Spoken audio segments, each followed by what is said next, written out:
नए भवन की ओर सभी सांसद प्रस्थान करेंगे।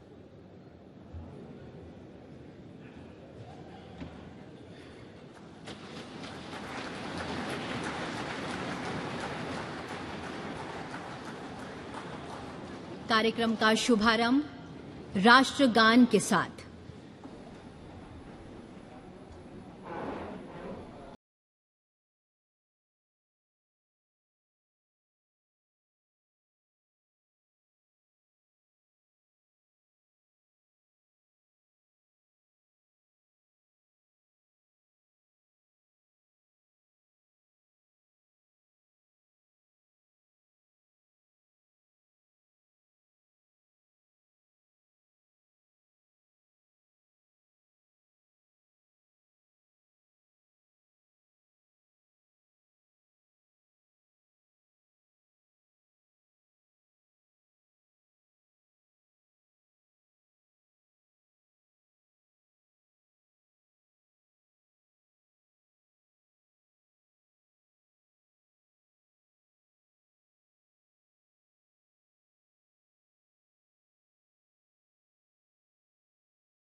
वक्रतुंड महाकाय सूर्यकोटि समप्रभ निर्विघ्नं कुरु मे देवः सर्वकार्येषु सर्वदा। आप सभी माननीय विशिष्ट जनों को गणेश चतुर्थी की हार्दिक शुभकामनाएं।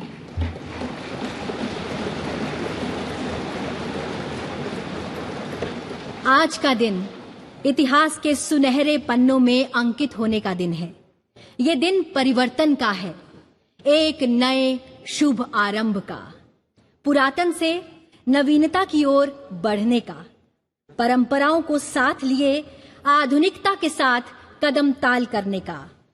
और इसी पल को एक साथ जीने के लिए हम सब एकत्रित हुए हैं संसद के ऐतिहासिक केंद्रीय कक्ष में। आप सभी माननीय विशिष्ट जनों का हार्दिक स्वागत, अभिनंदन एवं शत शत वंदन।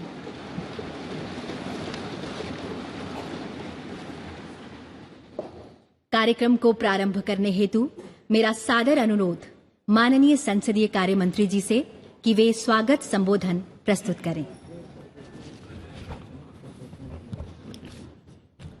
आप सभी को नमस्कार।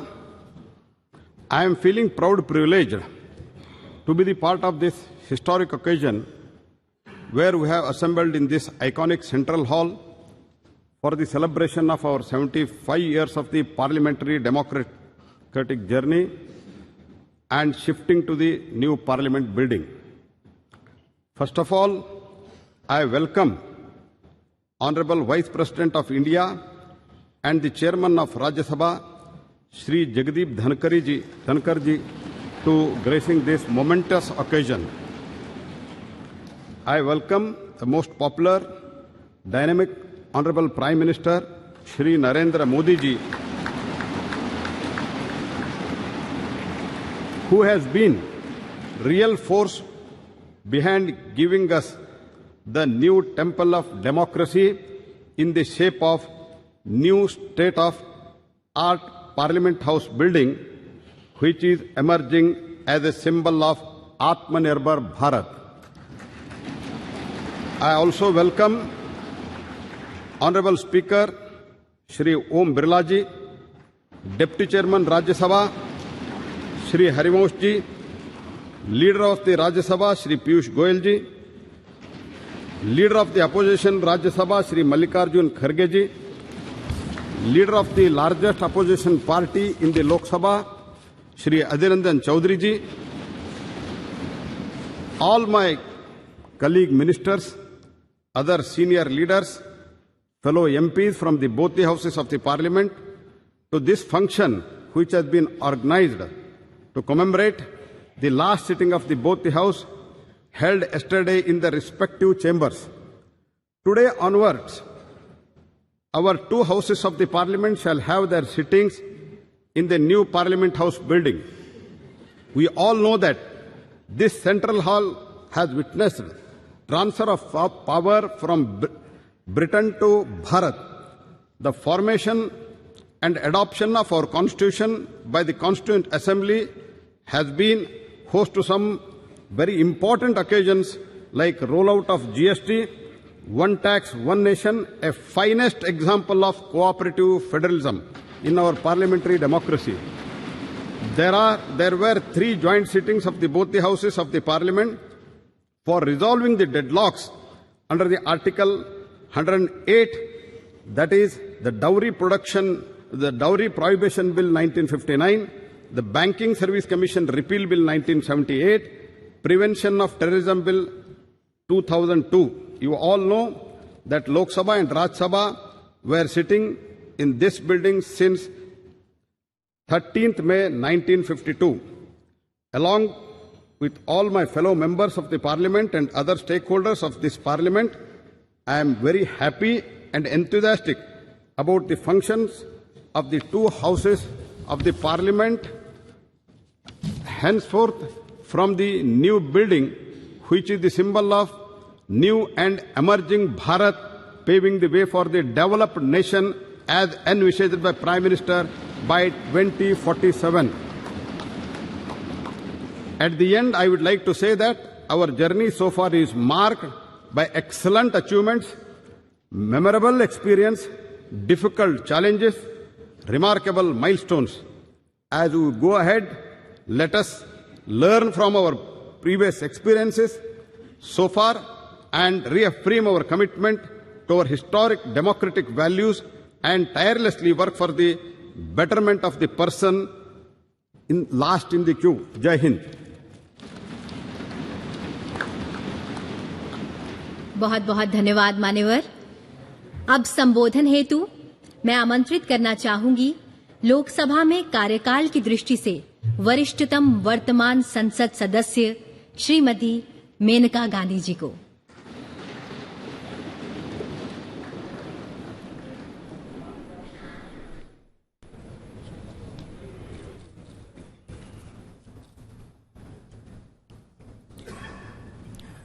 Honorable Vice President, Chairman of the Rajya Sabha, Honorable Speaker, Honorable Prime Minister, Ministers, and esteemed colleagues of this distinguished House. Actually, I'm as surprised to be here as you are to see me.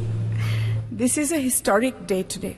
I'm proud to be part of this historical moment when a government under the leadership of Prime Minister Shri Narendra Modi ji has undertaken to repair the deep-rooted asymmetry and to give an equal share in India's future to all of us women. I'm grateful for the honor you have given me of speaking about my years in Parliament. We are going to a new building, and hopefully this grand edifice will reflect the aspirations of a new Bharat. Today, I have been entrusted with the responsibility of addressing this esteemed assembly as the most senior parliamentarian in the Lok Sabha. I entered Parliament at the age of 32, 9 years after the death of my husband. My debut was as Minister for Environment. Today, 35 years later, I have spent most of my adult life in this institution, and I have seen 7 Prime Ministers and the shaping of grand history. It has been an arduous, rocky road. I had several terms as an independent member and finally joined the Bharatiya Janata Party under Shri Atal Bihari Vajpayee ji's leadership in 2004. Since then, I have remained a proud member of the BJP as well as this august House. Being a member of Parliament is an immense responsibility as it entails safeguarding the trust of lakhs of voters who elect us to be their voice. You are given power, but this power must always be used for their good. The job demands unwavering commitment, moral rectitude, and courage. Basically, it demands great love for your country and infinite kindness towards all. Each one of us gets this opportunity to make a difference, provided we sublimate our own ambitions and see ourselves only as vessels or bridges or protectors of all the beings that need us, the last person in India who believes himself forgotten. people who cannot navigate for themselves and appoint us as their helmsmen. I have tried to make the most of every minute to bring about change wherever I am, whether as Environment Minister, when many institutions and laws that safeguard us were passed, as Social Justice Minister, setting up Alimco, which now looks after all the disabled in the country, Childline, which was regarded internationally as the best institution for looking after street children, stopping child labor in the carpet industry. You can change things wherever you are. For instance, in the opposition as a BJP member, as chairperson of the often ignored Assurances Committee, we changed the way people were experimented on by pharmaceutical companies. They were not paid or even asked before becoming guinea pigs. This was changed by us. During Atalji's time, we brought in the vital red and green dot on foods, allowing people to know whether they were eating vegetarian, non-vegetarian food. We repaired an institutional deception by food companies. No service, no job is too small that it should not be taken seriously. My happiest moment was being given the responsibility by the Prime Minister, who coined the phrase Beti Bachao, Beti Padhao.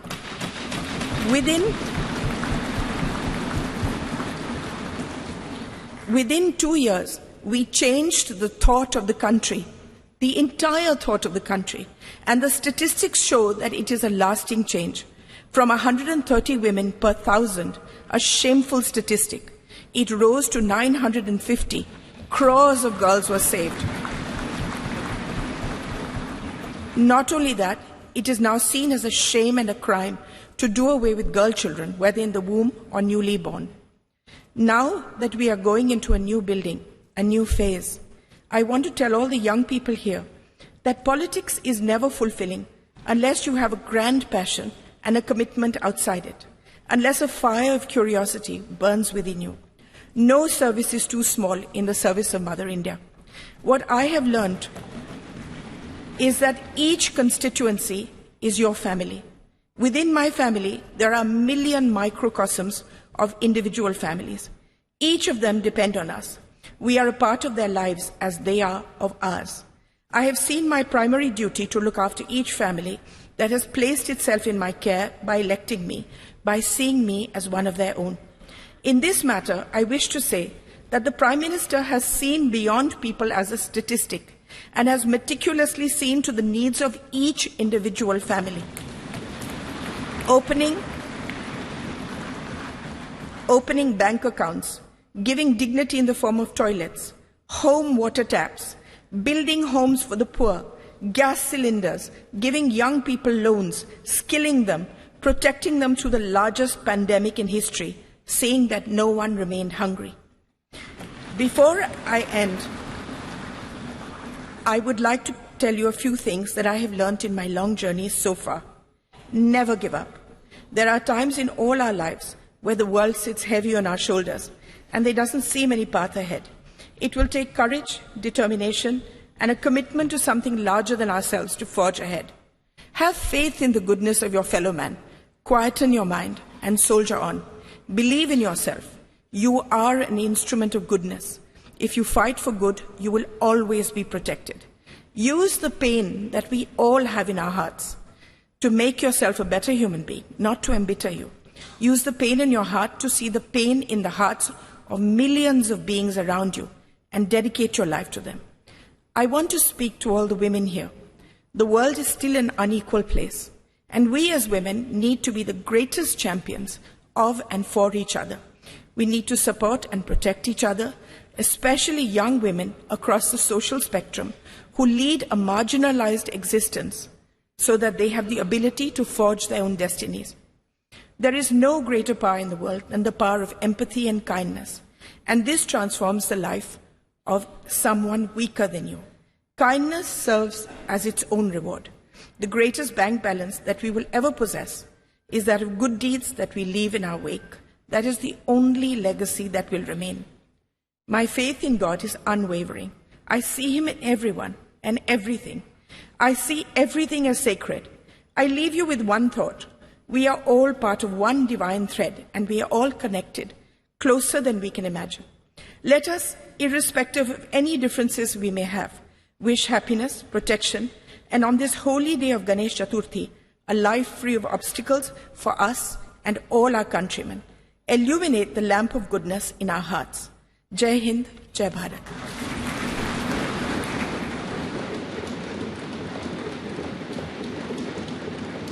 बहुत बहुत धन्यवाद ma'am. आपने बिल्कुल सही कहा। ये वो देश है जहां बेटियां आगे बढ़ती हैं। ये वो देश है जहां परंपराओं के साए में आधुनिकता पनपती है। ये वो देश है वसुधैव कुटुंबकम, जिसका नारा है विश्वगुरु भारत, ये देश हमारा है। अब मेरा सादर अनुरोध लोकसभा में सबसे बड़े विपक्षी दल के नेता श्री अधीर रंजन चौधरी जी से कि वे अपना संबोधन प्रस्तुत करें। Honorable Vice President of India, Honorable Speaker Lok Sabha, Honorable Prime Minister of India, Parliamentary Affairs Minister of both the houses, opposition leaders, Kharge ji, all my senior leaders and distinguished, esteemed colleagues of both Lok Sabha and Rajya Sabha. Having seized this opportunity without making any compunction, without mincing any word, I must state that I feel elevated and elated of having been stood in this podium, which had witnessed a caravan of historical episodes and numerous momentous events in the midst of the galaxy of luminaries who had rigged up their brain and burned the midnight oil to frame the Constitution of India in this august house, which is called at the time Constituent Assembly. So we are proud of all of them, numbering 389 members, including 296 from British India and 93 from princely states. In this house also, in this house, in the year 1947, 22nd January, the objectives resolution, numbering 8, was passed, was adopted, which was proposed by Jawaharlal Nehru ji also, which had inspired the shaping of our constitution in subsequent stages also. So now, in this august house, all of us are well experienced and known the journey, the odyssey of our constitution. From colonial past to independent India, we have observed the transition of the destiny of this great country named after India. It is astonishing to note that those 389 members intensively discussed among them for 2 years, 11 months and 19 days. 47 के पहले भी देश विकसित बन जाता, पर हमारे पास जो वर्ष मिले, जो काम करने का, देश ने सेवा करने का मौका दिया, उसमें जो अभूतपूर्व प्रगति देश ने देखी है, मैं समझता हूं इसको आगे लेकर इस देश को नई ऊंचाइयों तक माननीय प्रधानमंत्री नरेंद्र मोदी जी के नेतृत्व में हम सब मिलकर काम करेंगे। लक्ष्य बड़ा है, राह कठिन है, पर मुझे पूरा विश्वास है संसद में जो जनप्रतिनिधि बैठेंगे वे अपने दायित्वों का पूर्ण निष्ठा से निर्वहन करेंगे और अमृत काल में एक समृद्ध, सशक्त और विकसित भारत के सृजन का आधार बनेंगे। बहुत बहुत धन्यवाद। भारत माता की जय। सादर धन्यवाद सर। अब मेरा सादर अनुरोध राज्यसभा में नेता प्रतिपक्ष श्री मल्लिकार्जुन खड़गे जी से कि वे अपना संबोधन प्रस्तुत करें।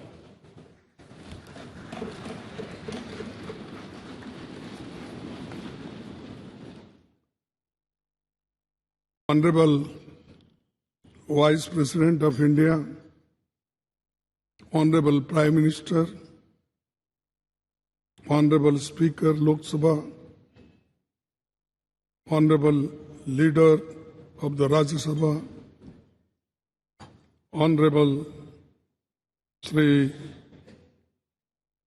Adiranjan Chaudhary ji, Honorable Minister of Parliamentary Affairs,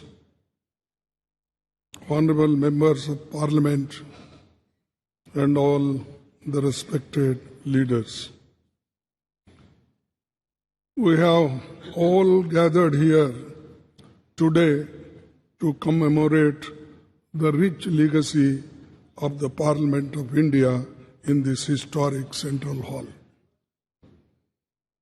When we talk about Indian parliamentary heritage, the hallowed precinct of this Parliament House and the Central Hall, where we have gathered today, hold a very special significance. The Constitution of India is the bedrock of Indian democratic polity. It is in this very Central Hall that the Constituent Assembly held its sittings from 1946 to 1949, spanning a period of 2 years, 11 months, and 17 days.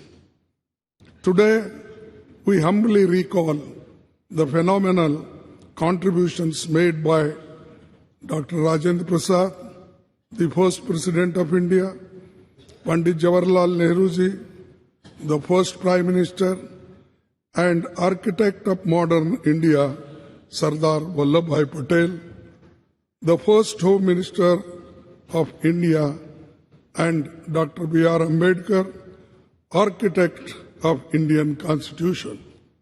It is also an occasion to recall with gratitude the contributions of Sri G.V. Malvankar, Dr. Sarvapalli Radhakrishnan, and also acknowledge the collective contribution by members of the Constituent Assembly, Provisional Parliament, and first and all subsequent Lok Sabha.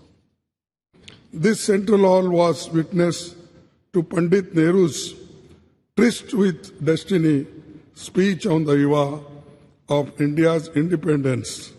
And yesterday, the Prime Minister also mentioned this in his speech. I am thankful to you because you remembered this historic speech on this yesterday's occasion. Sir, the India's independence during his speech, the Pandit Nehruji inter alia stated, which I quote, long years ago, we have made a tryst with destiny, and now the time comes when we shall redeem our pledge, not wholly or in full measures, but very substantially. At the stroke of the midnight hour, when the world sleeps, India will awake to life and freedom. A moment comes, which comes but rarely in history, when we step out from the old to new, when an age ends, and when the soul of the nation, long suppressed, finds utterances. As the clock struck 12, all the members of the Constituent Assembly took the following pledge. At this solemn moment, when the people of India, through suffering and sacrifices, have secured freedom, I, a member of the Constituent Assembly, do dedicate myself in all humility to the service of India and her people, to the end that this ancient land attain her rightful and honored place in the world, and make her full and willing contribution to the promotion of the world peace and the welfare of the mankind. These words spoken on the day of this historic speech of Pandit Jawaharlal Nehru ji. I wish to emphasize at this juncture that this is all due to the collective and dedicated effort by parliamentarians cutting across the party lines over the past 7.5 decades. This rich legacy has formed a strong foundation for India's growth as a powerful democratic nation. Every nook and corner of the Parliament House has witnessed the evolution of our parliamentary democracy over the past 75 years.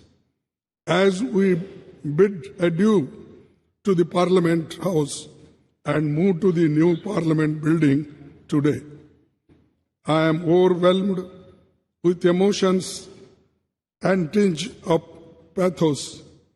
We would, of course, be continuing our parliamentary duties in the new Parliament building, but will miss the Parliament House. The success of the institution lies in the upholding constitutional values and ideals.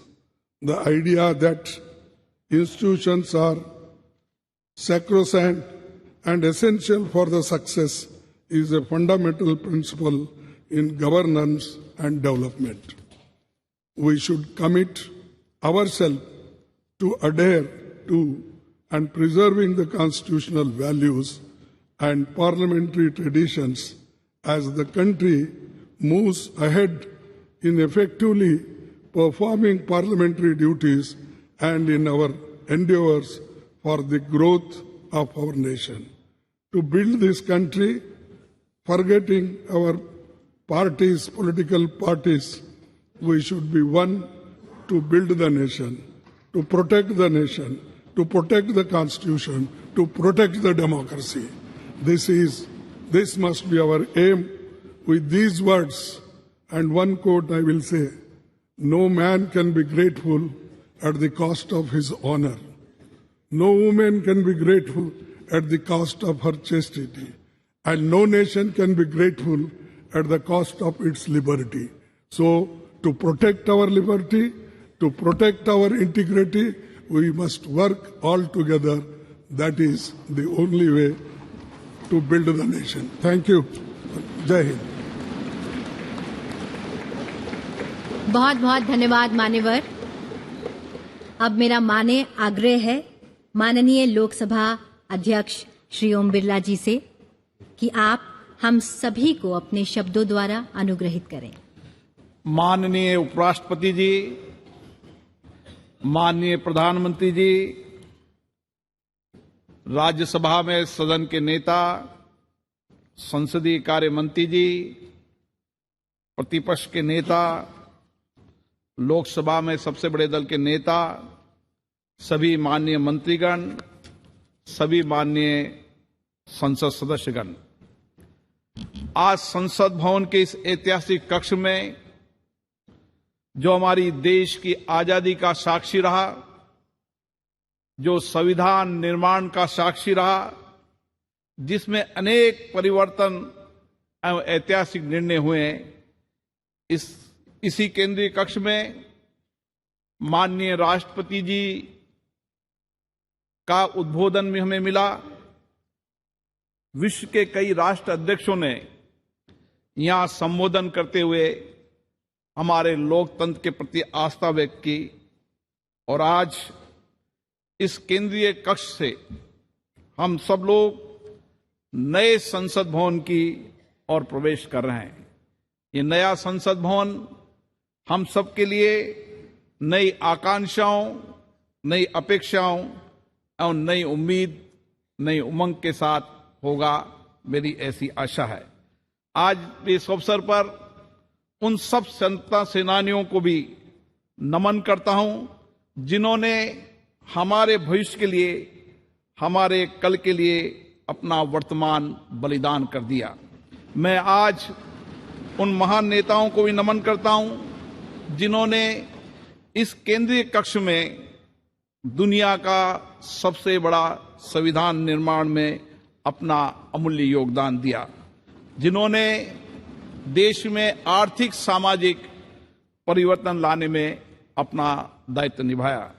आज हम उन सभी मान्य सदस्यों को भी स्मरण कर रहे हैं, याद कर रहे हैं, जो हमारे बीच में नहीं रहे लेकिन जिन्होंने अपने संवैधानिक दायित्वों का निर्वहन करते हुए देश की प्रगति में योगदान दिया। मैं आज संसद के उन सभी माननीय सांसदों का भी हार्दिक अभिनंदन करता हूं जिनके लंबे संसदीय अनुभव का लाभ आज हमें मिल रहा है। ये संसद भवन अनेक ऐतिहासिक घटनाओं, निर्णयों और परिवर्तनकारी कानूनों के निर्माण का साक्षी रहा है। हमारी संसद कई घटनाओं का मंच रही है जिन्होंने 75 वर्षों में इस देश को एक ऐसा स्वरूप दिया है जो दुनिया में एक नई ताकत और सामर्थ्य रखता है। हमारी संसद देश की करोड़ों जनता की अभिव्यक्ति एवं भावनाओं का माध्यम रही है, जहां हमें लोकतांत्रिक संस्कृति के अनुरूप चर्चा और संवाद से अनेक चुनौतियों का समाधान निकाला है और कई श्रेष्ठतम प्रतिमान स्थापित की हैं। इन 75 वर्ष की संसदीय लोकतंत्र की गौरवशाली यात्रा में हमने देश में कई क्रांतिकारी बदलाव भी किए। आज जनता नए भारत के लिए आकांक्षी है। आज लोगों को हमसे अपेक्षाएं बढ़ी है, आकांक्षाएं बढ़ी हैं, उम्मीद बढ़ी है। ऐसे में हमारी जिम्मेदारी और बढ़ जाती है कि हम अपने संवैधानिक दायित्वों का शुद्ध अंतर्करण से निर्वहन करें और उनकी अपेक्षाओं, आकांक्षाओं और उम्मीदों को पूरा करें और आकांक्षी भारत के सपनों को साकार करें। मान्यवर, हम सबका सौभाग्य है कि हम ऐसे कालखंड के जनप्रतिनिधि हैं जिस समय भारत हर क्षेत्र में तेजी से आगे बढ़ रहा है।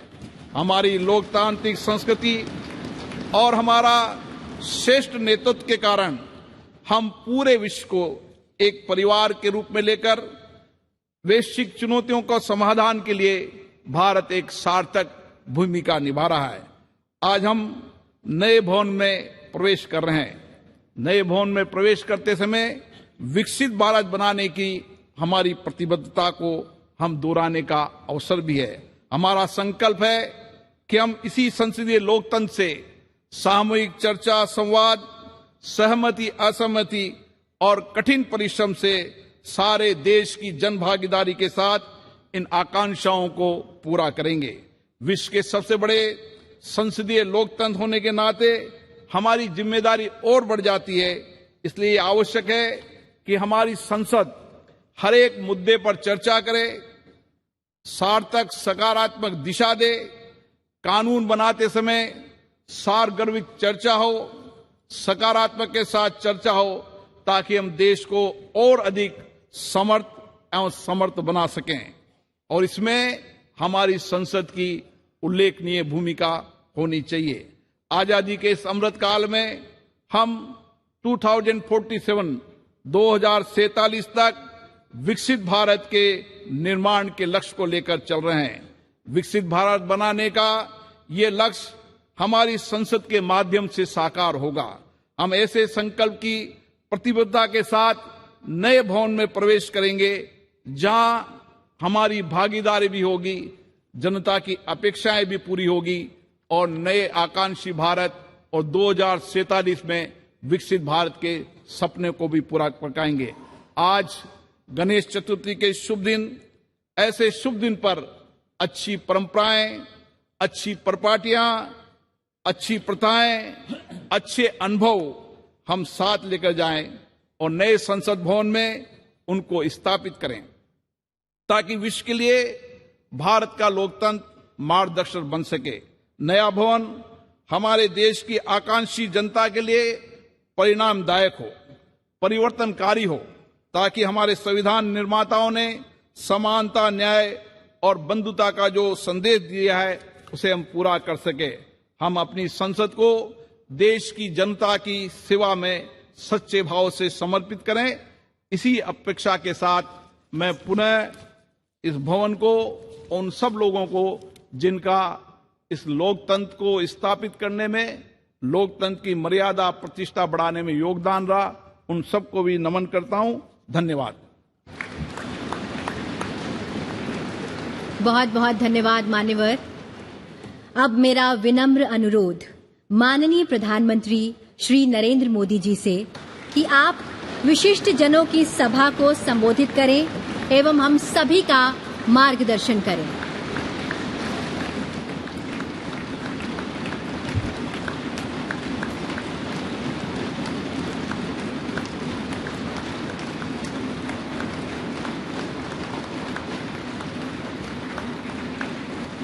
आदरणीय उपराष्ट्रपति जी,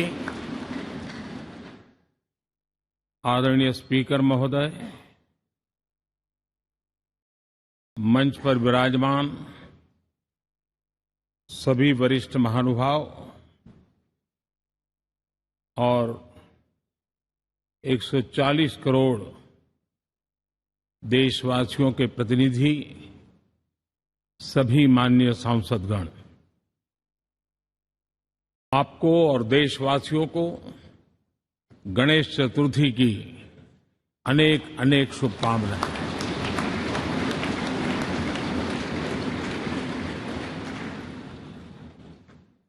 आज नए संसद भवन में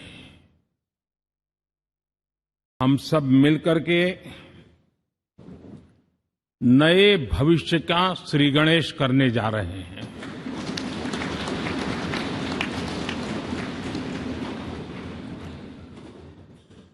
आज हम यहां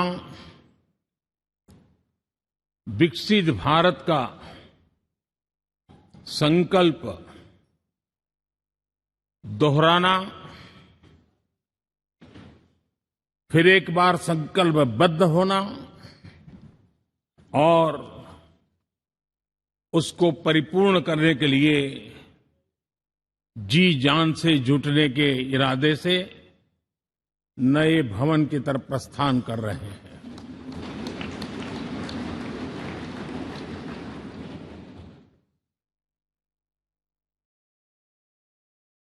सम्माननीय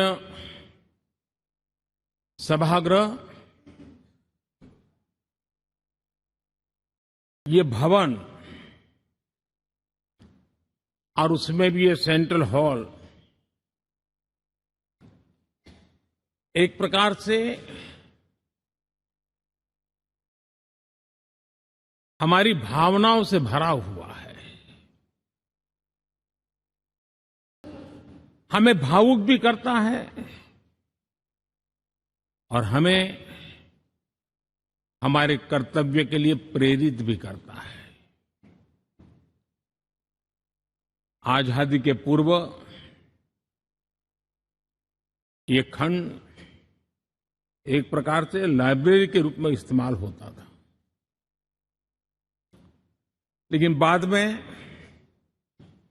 संविधान सभा की बैठक यहां शुरू हुई और उन संविधान सभा की बैठकों के द्वारा गहन चर्चा विचारणा कर करके हमारा संविधान यहीं पर आकार लिया। यहीं पर 1947 में अंग्रेजी हुकूमत ने सत्ता हस्तांतरण किया, उस प्रक्रिया का भी साक्षी हमारा ये सेंट्रल हॉल है। इसी सेंट्रल हॉल में भारत के तिरंगे को अपनाया गया, हमारे राष्ट्रगान को अपनाया गया और ऐतिहासिक अवसरों पर आजादी के बाद भी सभी सरकारों के दरमियान अनेक अवसर आए जब दोनों सदनों ने मिलकर के यहां पर भारत के भाग्य को गढ़ने के पर विचार किया, सहमति बनाई और निर्णय भी किए। 1952 के बाद दुनिया के करीब 41 राष्ट्राध्यक्षों ने इस सेंट्रल हॉल में हमारे सभी माननीय सांसदों को संबोधित किया है।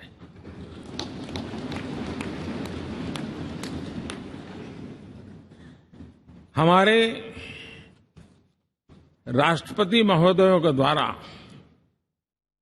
86 बार यहां संबोधन किया गया है।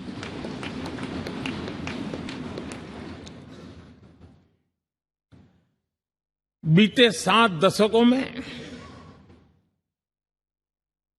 जो भी साथी इन जिम्मेवारियों से गुजरे हैं, जिम्मेवारियों को संभाली है, अनेक कानूनों, अनेक संशोधन और अनेक सुधारों का हिस्सा रहे हैं।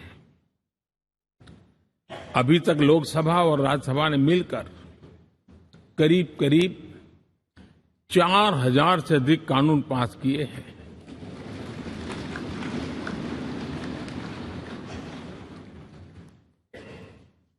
और कभी जरूरत पड़ी तो ज्वाइंट सेशन के माध्यम से भी कानून पारित करने की दिशा में रणनीति बनानी पड़ी और उसके तहत भी दहेज रोकथाम कानून हो, बैंकिंग सर्विस कमीशन बिल हो, आतंक से लड़ने के लिए कानून हो, ये संयुक्त सत्र में पास किए गए हैं, इसी गृह में पास किए गए। इसी संसद में मुस्लिम बहन बेटियों को न्याय की जो प्रतीक्षा थी, शाहबानो केस के कारण कुछ गाड़ी उल्टी पार्टी पर चढ़ गई थी। इसी सदन ने हमारी उस गलतियों को ठीक किया और 3 तलाक विरुद्ध कानून हम सब ने मिलकर के पारित किया। संसद ने बीते वर्षों में ट्रांसजेंडर को न्याय देने वाले कानूनों का भी निर्माण किया। इसके माध्यम से हम ट्रांसजेंडर के प्रति सद्भाव और सम्मान के भाव के साथ उनको नौकरी, शिक्षा, स्वास्थ्य, बाकी जो सुविधाएं हैं, एक गरिमा के साथ प्राप्त कर सके, इसकी दिशा में हम आगे बढ़े। हम सभी ने मिलकर हमारे दिव्यांग जनों के लिए भी उनकी जरूरतों को देखते हुए, उनके एस्पिरेशंस को देखते हुए ऐसे कानूनों का निर्माण किया जो उनके लिए उज्जवल भविष्य की गारंटी बन रहे हैं। आर्टिकल 370 हटाने से लेकर वो विषय ऐसा रहा जो शायद ही कोई दशक ऐसा होगा कि चर्चा न हुई हो, चिंता न हुई हो और मांग न हुई हो। आक्रोश भी व्यक्त हुआ, सभागृह में भी हुआ, सभागृह के बाहर भी हुआ। लेकिन हम सबका सौभाग्य है कि हमें सदन में आर्टिकल 370 से मुक्ति पाने का, अलगाववाद, आतंकवाद के खिलाफ लड़ाई लड़ने का एक बड़ा महत्वपूर्ण कदम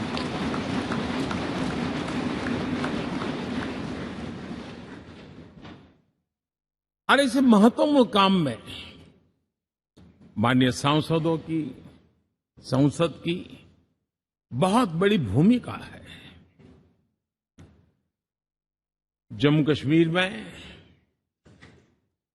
इसी सदन में निर्मित हुआ संविधान हमारे पूर्वजों ने दिया हुआ वो महामूल्य दस्तावेज जम्मू कश्मीर में लागू करते हैं तो इस मिट्टी को प्रणाम करने का मन करता है। आज जम्मू और कश्मीर शांति और विकास के रास्ते पर चलने के लिए प्रतिबद्ध हुआ है और नए उमंग, नए उत्साह, नए संकल्प के साथ जम्मू कश्मीर के लोग आगे बढ़ने का कोई मौका अब छोड़ना नहीं चाहते हैं। ये दिखाता है कि संसद के सदस्यों ने मिलकर के संसद के भवन में कितने महत्वपूर्ण काम किए हैं। माननीय सांसदगण, लाल किले से मैंने कहा था यही समय है, सही समय है।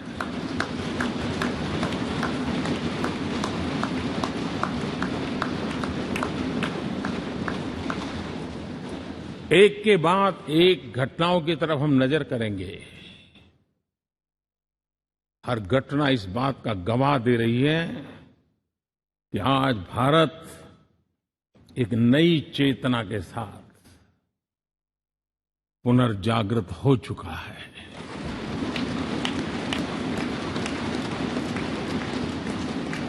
भारत नई ऊर्जा से भर चुका है और यही चेतना, यही ऊर्जा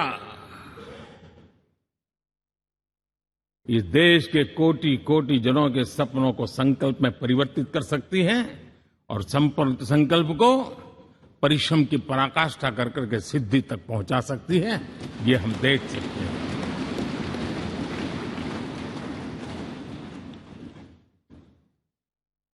और मेरा विश्वास है देश जिस दिशा में चल पड़ा है, इच्छित परिणाम अवश्य प्राप्त होंगे।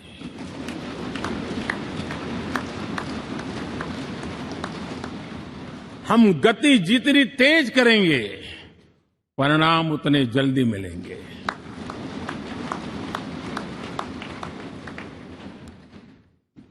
आज भारत 5वीं अर्थव्यवस्था पर पहुंचा है, लेकिन पहले 3 में पहुंचने के संकल्प के साथ बढ़ रहा है।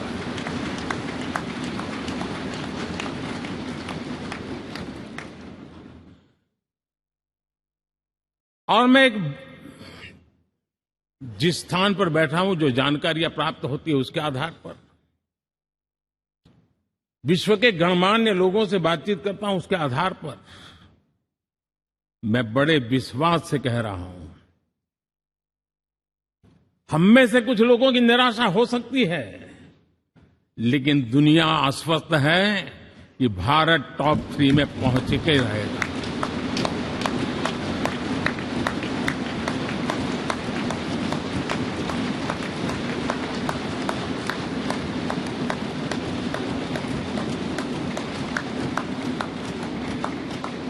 भारत का बैंकिंग सेक्टर आज अपनी मजबूती के कारण से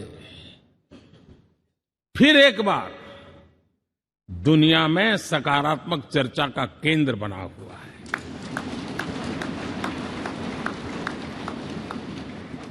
भारत का गवर्नेंस का मॉडल, यूपीआई, डिजिटल स्टैक, मैं इस G20 में देख रहा था, मैंने बाली में भी देखा। टेक्नोलॉजी की दुनिया को लेकर के भारत का नौजवान जिस प्रकार से आगे बढ़ रहा है, पूरे विश्व के लिए कौतुक भी है, आकर्षण भी है और स्वीकृति भी है।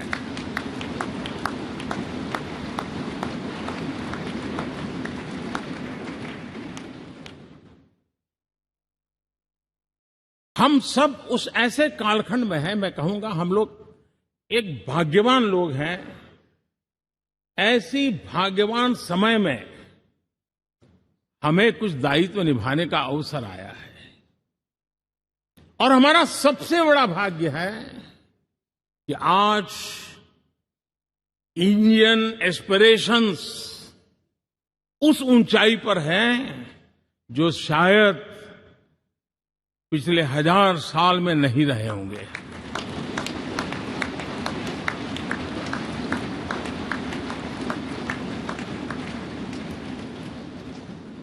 गुलामी के जंजीरों ने उसके एस्पिरेशंस को दबोच के रखा था।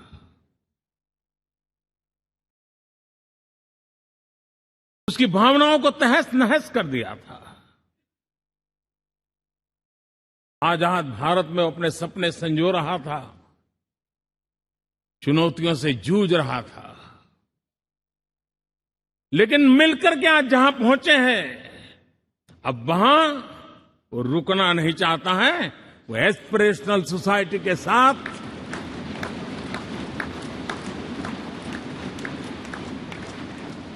नए लक्ष्य गढ़ना चाहता है।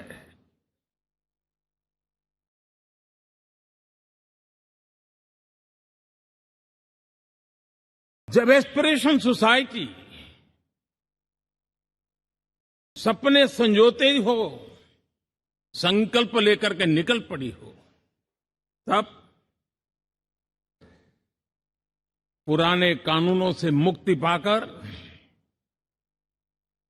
नए कानूनों का निर्माण करके उज्जवल भविष्य के लिए एक मार्ग प्रशस्त करने का दायित्व हम सभी सांसदों का सविशेष होता है। संसद में बनने वाला हर कानून, संसद में होने वाली हर चर्चा, संसद से जाने वाला हर संकेत इंडियन एस्पिरेशन को बढ़ावा देने के लिए ही होना चाहिए। ये हम सबकी भावना भी है, कर्तव्य भी है और एक एक देशवासी की हमसे अपेक्षा भी है।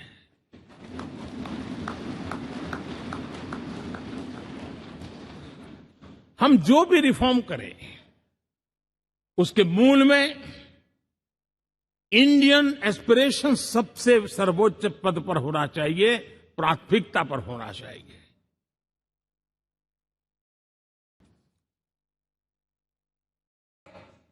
लेकिन मैं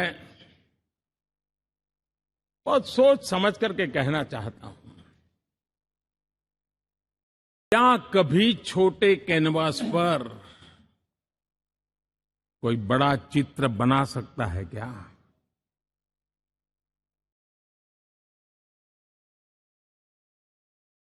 जैसे छोटे कैनवास पर बड़ा चित्र नहीं बन सकता, वैसे हम भी अगर हमारे सोचने के कैनवास को बड़ा नहीं कर सकते, तो भव्य भारत का चित्र भी हम नहीं अंकित कर सकते।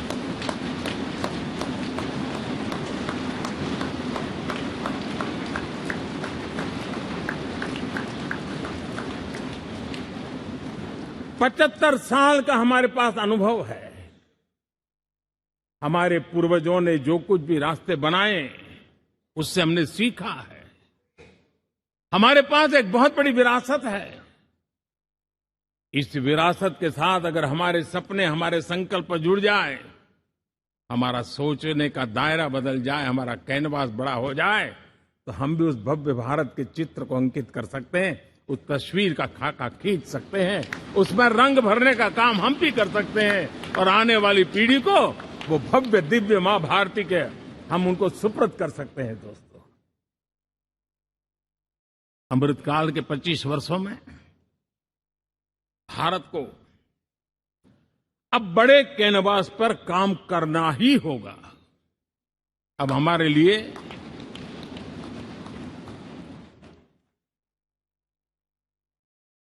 छोटी छोटी चीजों में उलझना वो वक्त चला गया है। हमें आत्मनिर्भर भारत बनाने के लक्ष्य को सबसे पहले परिपूर्ण करना चाहिए और हमसे शुरुआत होती है, हर नागरिक से शुरुआत होती है। और आज दुनिया में भी एक समय ऐसा था कि लोग मुझे कहते थे, हमारे बड़े बड़े बुद्धिजीवी और अर्थशास्त्री लिखते थे कि मोदी आत्मनिर्भर की बात करता है तो मल्टीलेटरलिज्म के सामने चुनौती तो बन नहीं जाएगा, ग्लोबल इकोनॉमी के जमाने में ठीक तो नहीं होगा। लेकिन 5 साल के भीतर भीतर देखा, दुनिया भारत के आत्मनिर्भर मॉडल की चर्चा करने लग गई है।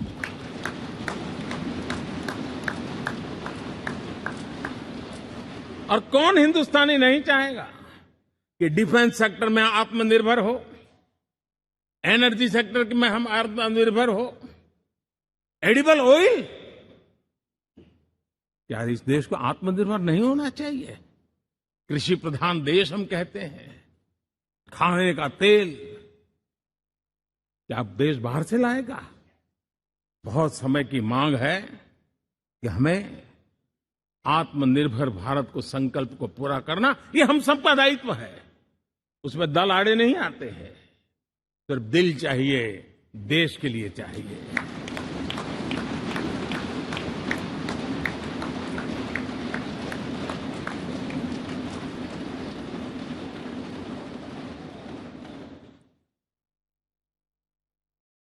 हमें अब मैन्युफैक्चरिंग सेक्टर में दुनिया में सर्वश्रेष्ठ बनने की दिशा में ही कदम रखने होंगे। और मैंने एक बार लाल किले से कहा था, जीरो डिफेक्ट जीरो इफेक्ट। हमारे प्रोडक्ट में कोई डिफेक्ट ना हो, हमारी प्रक्रिया में पर्यावरण पर कोई इफेक्ट ना हो, ऐसा जीरो डिफेक्ट जीरो इफेक्ट वाला हमें दुनिया के सामने मैन्युफैक्चरिंग क्षेत्र में जाना हो। हमारे डिजाइनर, हमारे यहां निर्माण हो रही डिजाइन्स, हमारे सॉफ्टवेयर, हमारे एग्रीकल्चर प्रोडक्ट्स, हमारे हस्तशिल्प, हर क्षेत्र में अब हमें वैश्विक मापदंडों को पार करने के इरादे से ही चलना चाहिए, तब जाकर के विश्व के अंदर हम अपना झंडा फहरा सकते हैं। मेरे गांव में मेरा सबसे अच्छा माल हो, इतनी बात नहीं चलेगी। मेरे राज्य में मेरा सबसे अच्छा प्रोडक्ट नहीं चलेगा, मेरे देश में मेरा सबसे अच्छा प्रोडक्ट नहीं चलेगा, दुनिया में मेरा प्रोडक्ट सबसे अच्छा होगा, ये भाव हमें पैदा है।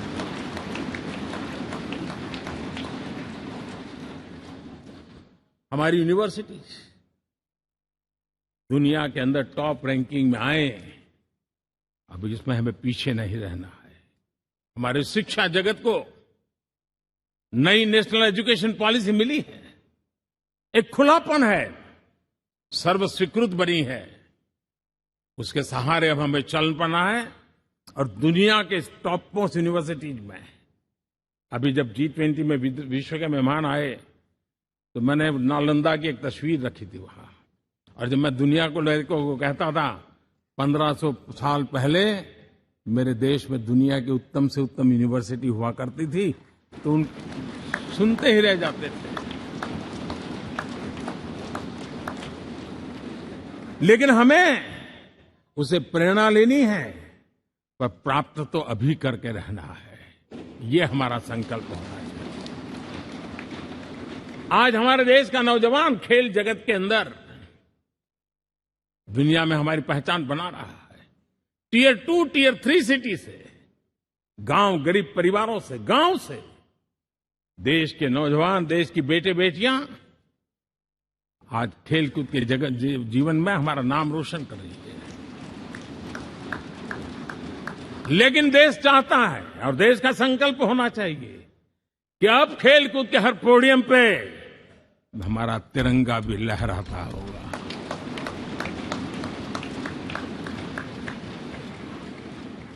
हमें अब पूरा हमारा दिमाग क्वालिटी पर फोकस करना ही होगा, ताकि हम विश्व की आशा अपेक्षाओं के अनुकूल और भारत के सामान्य मानव के जीवन में भी क्वालिटी ऑफ लाइफ के प्रति जो एस्पिरेशन बढ़ा है, उसको हम एड्रेस कर पाए। और जैसे मैंने कहा कि हम भाग्यवान हैं कि हम उस समय काम कर रहे हैं जब समाज अपने आप एक एस्पिरेशनल सोसाइटी है। हमारा और भी एक भाग्य है कि हम उस समय हैं जब हिंदुस्तान युवा देश है। हम दुनिया में सबसे ज्यादा जन आबादी वाला तो देश बने ही हैं, लेकिन सबसे बड़ी आबादी, उसमें भी सबसे युवा, ये पहली बार हुआ है।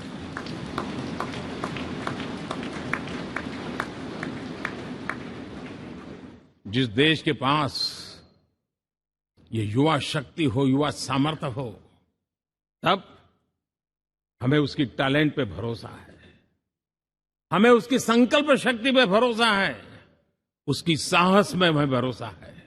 और इसलिए हम चाहते हैं कि दुनिया में भारत का युवा अग्रिम पंक्ति में नजर आना चाहिए, वो स्थिति पैदा होनी चाहिए।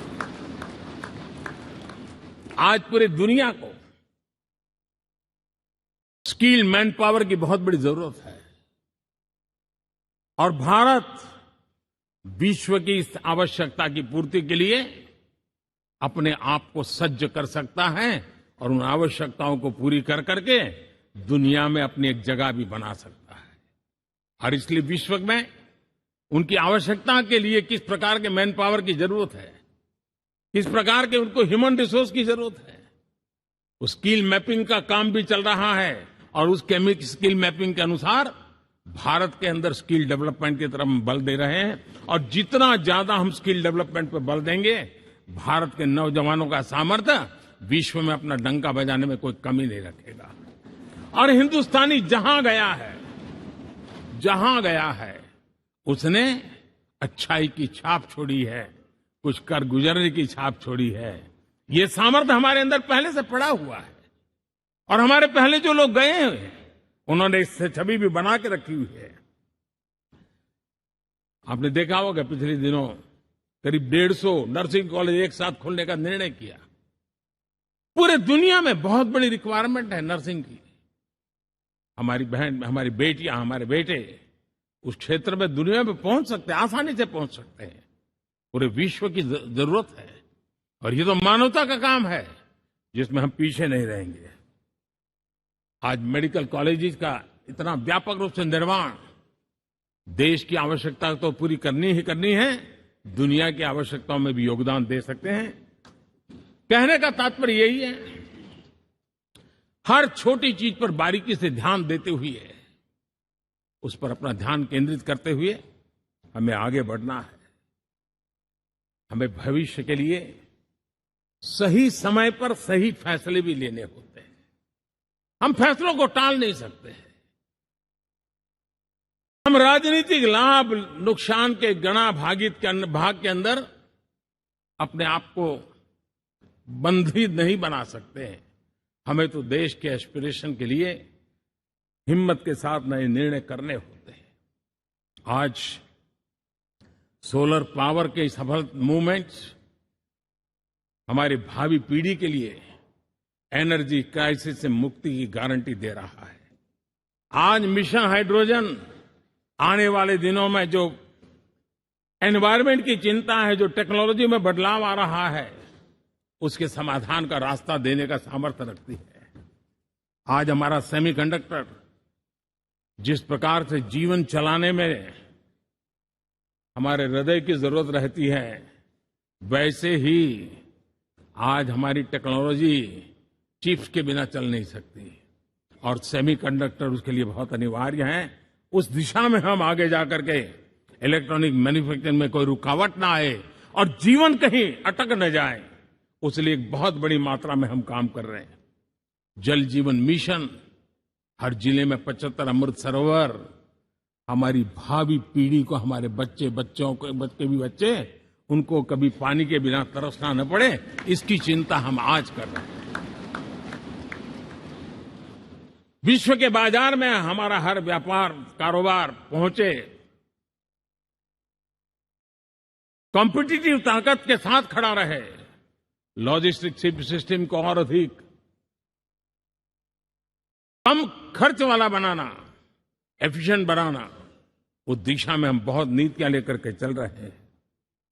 आज समय की मांग है कि भारत का एक ऐसा भारत का हम निर्माण करें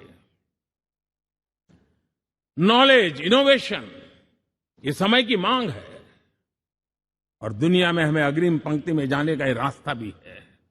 और इसलिए पिछले हमने समय नेशनल एजुकेशन पॉलिसी के साथ साथ टेक्नोलॉजी के बढ़ावे के लिए हमने रिसर्च और इनोवेशन का एक कानून भी पारित किया है, ताकि हमारे देश के नौजवानों को इस इनोवेशन के और चंद्रयान 3 की सफलता के बाद देश के नौजवानों के मन में विज्ञान की तरफ आकर्षण बढ़ रहा है।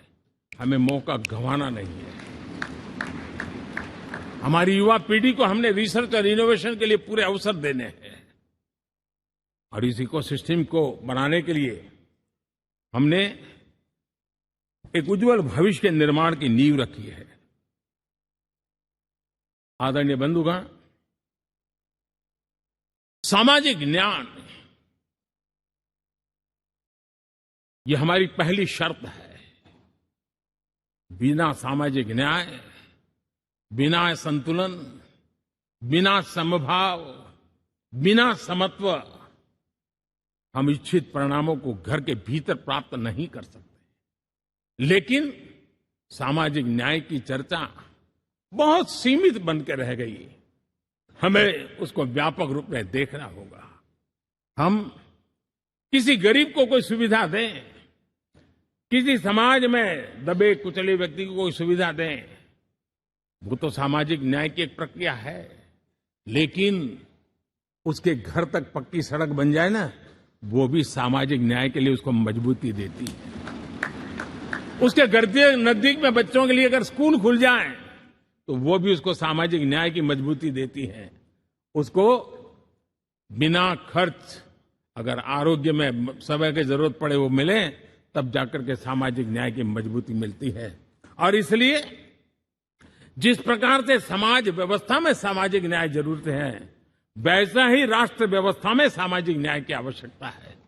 अब देश का कोई हिस्सा पीछे रह जाए, अविकसित रह जाए, ये भी सामाजिक न्याय के खिलाफ है। दुर्भाग्य से देश का पूर्वी इलाका, भारत का पूर्वी भाग जो समृद्धि से भरा हुआ है, लेकिन वहां के नौजवानों को रोजगार के लिए दूसरे इलाके में जाना पड़ रहा है। ये स्थिति हमें बदलनी है। हमारे देश के उस पूर्वी भाग को, इलाका को समृद्ध बना करके सामाजिक न्याय की मजबूती भी हमने देनी है। असंतुलित विकास, शरीर कितना भी स्वस्थ क्यों न हो, लेकिन एक उंगली को भी अगर लकवा मार गया है तो शरीर स्वस्थ नहीं माना जाता है। भारत कितना ही समृद्ध हो, लेकिन कोई अंग उसका दुर्बल रह जाए तो भारत समृद्धि में पीछे है, मानना पड़ेगा। और इसलिए हम सर्वांगीण विकास के पक्ष में, सामाजिक न्याय की उस ऊंचाई को प्राप्त करने के पक्ष में, दिशा में हमें आगे बढ़ना है। चाहे पूर्वी भारत हो, चाहे नॉर्थ ईस्ट हो, हमें उन चीजों को प्राप्त करना। और उसीलिए जो रणनीति कितनी सफल हुई है, 100 एस्पिरेशनल डिस्ट्रिक्ट पर विशेष काम किया, नौजवान अफसरों को लगाया गया, एक स्ट्रेटेजी बनाई गई। आज दुनिया उस मॉडल की चर्चा कर रही है और आज 100 डिस्ट्रिक्ट देश के कोने कोने में जो पीछे माने जाते थे, उसको बोझ मान लिया गया था। आज स्थिति ये बनी है कि 100 डिस्ट्रिक्ट अपने अपने राज्य में लीड कर रहे हैं, राज्य की एवरेज से भी ऊपर जा रहे हैं। और इस सफलता को देख करके, सामाजिक न्याय की इस भावना को मजबूत करते हुए 100 डिस्ट्रिक्ट में से आगे बढ़ करके अब जमीनी स्तर पर ले जाने के लिए 500 ब्लॉक तक उनको एस्पिरेशनल डिस्ट्रिक्ट ब्लॉक के नाते आइडेंटिफाई करके उसको मजबूती करने देने का काम चल रहा है। और मुझे विश्वास है ये एस्पिरेशनल ब्लॉक्स है, वो एक विकास का नया मॉडल बनने वाले हैं। वो एक प्रकार से देश के विकास के एक नए ऊर्जा केंद्र बनने की संभावना रखते हैं और उस दिशा में भी हम आगे बढ़ रहे हैं। माननीय सांसदगण, आज विश्व की नजर भारत पर है। शीत युद्ध के समय हमारी पहचान कूटनिरपेक्ष देश के रूप में रही। उस समय की जो जरूरत थी, उसके जो लाभ होने थे, उस समय से हम गुजरे हैं। लेकिन अब भारत का स्थान कुछ और बना है। और इसलिए उस समय गुटनिरपेक्ष की अवस्था आवश्यक होगी। आज हम उस नीति को लेकर के चल रहे हैं, जिस नीति को अगर हमें पहचानना है तो विश्व मित्र के रूप में हम आगे बढ़ रहे हैं। हम दुनिया से मित्रता कर रहे हैं, दुनिया हमारे में मित्र खोज रही है।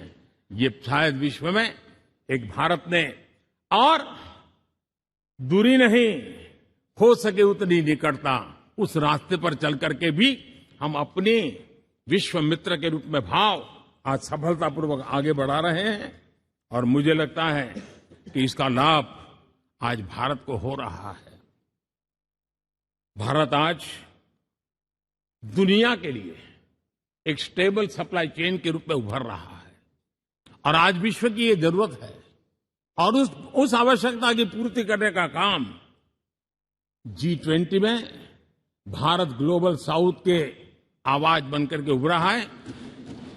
ये बीज G20 समिट में जो बीज बोया गया है, मेरे देशवासी आने वाले समय देखेंगे कि वो ऐसा वटवृक्ष बनने वाला है, ऐसा वटवृक्ष बनने वाला है, विश्वास का ऐसा वटवृक्ष बनने वाला है जिसकी साया में आने वाली पीढ़ियां सदियों तक एक गर्व के साथ अपना सीना तान करके खड़ी रहेगी। ये मुझे विश्वास है।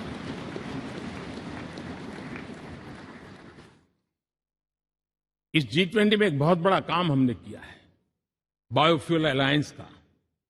हम विश्व के नेतृत्व करते रहे, दिशा दे रहे हैं और विश्व को बायोफ्यूल अलायंस में दुनिया के सभी देश देखते ही देखते उसकी सदस्यता ले रहे थे और एक बहुत बड़ा आंदोलन खड़ा होने जा रहा है और जिसका नेतृत्व ये हमारा भारत कर रहा है।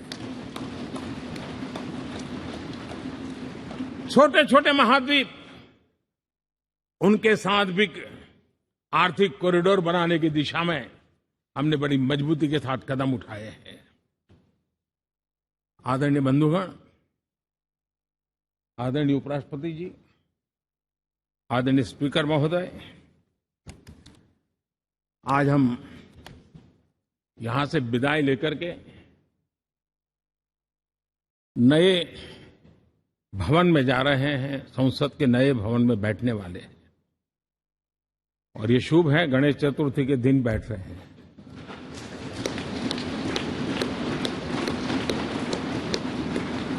लेकिन मैं एक आप दोनों महानुभावों को एक प्रार्थना कर रहा हूं, एक विचार आपके सामने रख रहा हूं।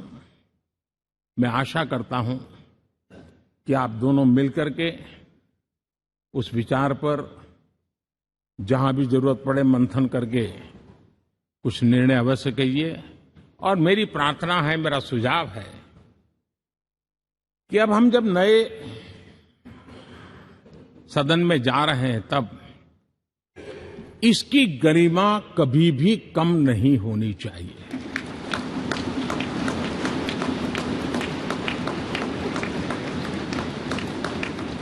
इसे सिर्फ पुरानी पार्लियामेंट कहकर के छोड़ दें, ऐसा नहीं होना चाहिए।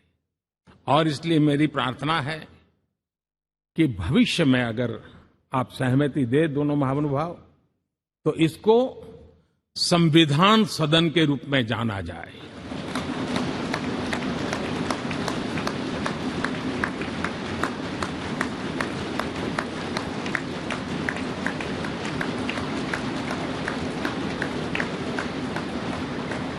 ताकि ये हमेशा हमारे रक्षा के लिए हमारी जीवन प्रेरणा बनी रहेगी।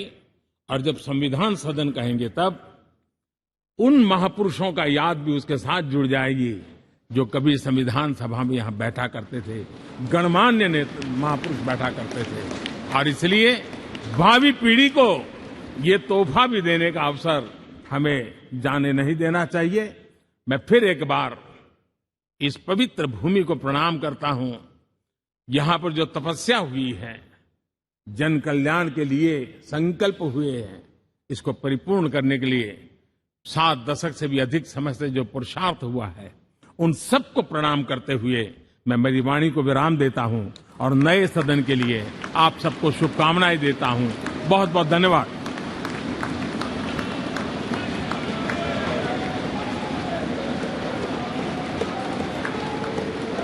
बहुत बहुत धन्यवाद मान्यवर। अब मेरा विनम्र निवेदन माननीय उपराष्ट्रपति जी एवं राज्यसभा सभापति श्री जगदीप धनखड़ जी से कि आप हम सभी का मार्ग प्रशस्त करें।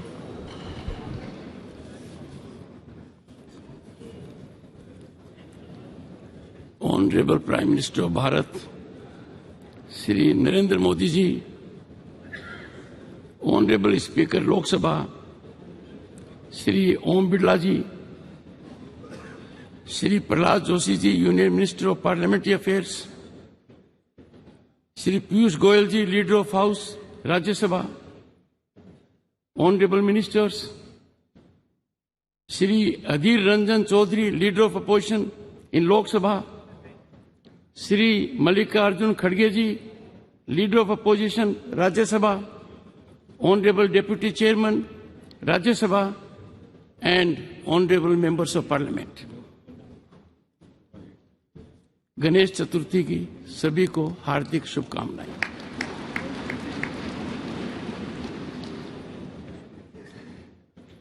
माननीय प्रधानमंत्री जी ने अचानक होमवर्क दे दिया और प्रधानमंत्री जी के बाद बोलना अपने आप में बहुत बड़ी चुनौती है।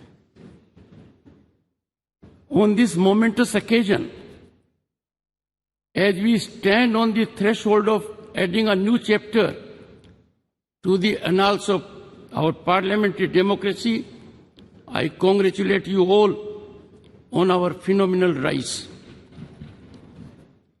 We all are indeed privileged to be witnessing this history in the making as we bid adieu to this magnificent parliament building which houses both the chambers of our parliament and this imposing central hall and move to the new one. Traversing over 7-decade journey from Svidhan Sabha to the present day in Amrit Kal, these hallowed precincts have witnessed many a milestone. Honorable members, from tryst with destiny at midnight of 15th August 1947 to unfolding of innovative, impactful, forward-looking GST regime at midnight of June 30, 2047, and now this significant day. In this very central hall, the members of the Constituent Assembly embarked upon the journey to accomplish the daunting task of drafting the Constitution of India. Deliberations in the Constituent Assembly in this theatre exemplified decorum and healthy debate. Contentious issues were negotiated in a spirit of consensus with scholarly debate and spirited deliberations. Honorable members, we all need to emulate the exemplary conduct of our founding fathers. The new building of Parliament, a testament to dawn of Atmanirbhar Bharat, is much beyond an architectural marvel. It is a reflection of India's rich cultural diversity, a symbol of national pride, unity, and identity. Impactfully organized G20 resulted in demonstration of India's global power. The new building of Parliament, Bharat Mandapam and Yasho Bhumi are the most recent infrastructure masterpieces competing with the best in the world. These iconic venues are set to play a pivotal role in shaping India's tomorrow.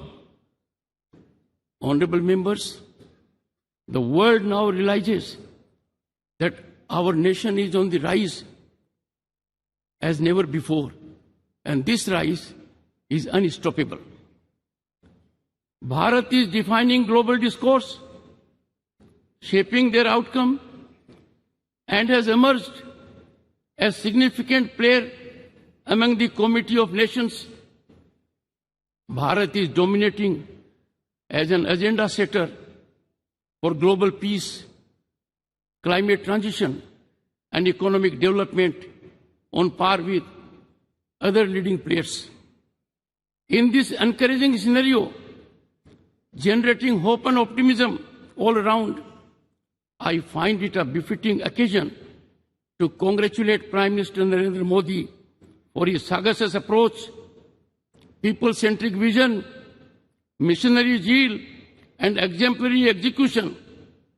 Salute and appreciate contribution of the people in all walks of life and our bureaucracy that is enjoined with execution of policies. Honorable members, time has come to give up once and for all the premise of justifying transgression of conduct and outrageous disregard of rules in the temples of democracy by making reference to past instances. As we march into the new parliament building, we must enhance cooperation and consensual approach. Time for us to bid farewell to confrontational stance and resolve to ever keep national interest uppermost. Honorable members, it is time, right time, to bury the strategy of weaponizing disturbance and disruption in parliamentary functioning, as these are antithetical to democratic values and can never have sanction of our people who are our ultimate masters. I would like to quote Dr. B.R. Ambedkar, who in his final speech in the Constituent Assembly stated, I quote, "If we wish to maintain democracy, not merely in form, but also in fact, what must we do? The first thing in my judgment we must do is to hold fast to constitutional methods of achieving our social and economic objectives," unquote. Let us heed his clarion call. On this decisive moment, as we are witnessing the transformation of Bharat, appreciations to Prime Minister Narendra Modi's vision and sagacity for fructifying tryst with modernity. We had tryst with destiny in 1947. We are lucky and fortunate by efforts of the Prime Minister that we are having today tryst with modernity for over 1 billion hearts. His role in this monumental task of shaping the destiny of 1/6 of humanity would forever be etched in history. Honorable members, this historic walk to the new building of Parliament in Amrit Kal be the march to Bharat at 2047 as developed nation. Let us in togetherness make the new chambers of the Parliament the sanctorum of our temple of democracy. Jai Hind.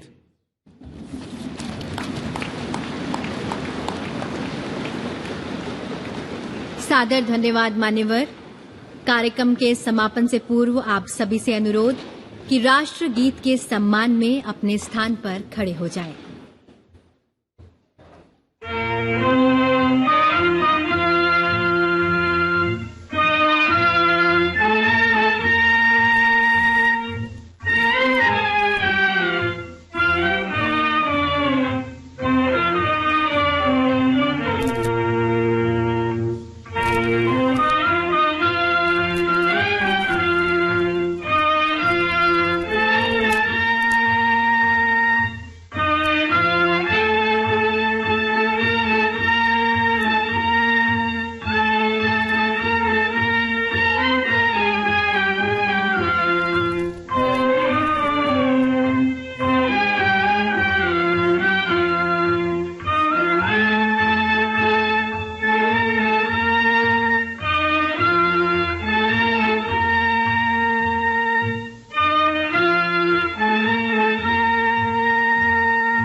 आजादी के अमृत काल में आइए नई ऊर्जा के साथ, नई चेतना के साथ अब कदम बढ़ाएं नव निर्माण की ओर।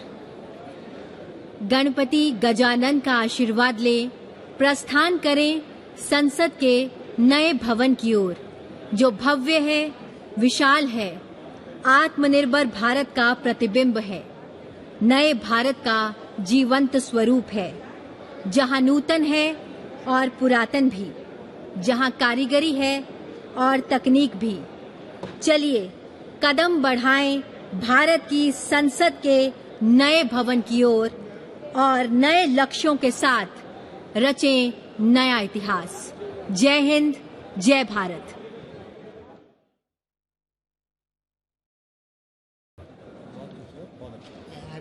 Send a hello to me on WhatsApp.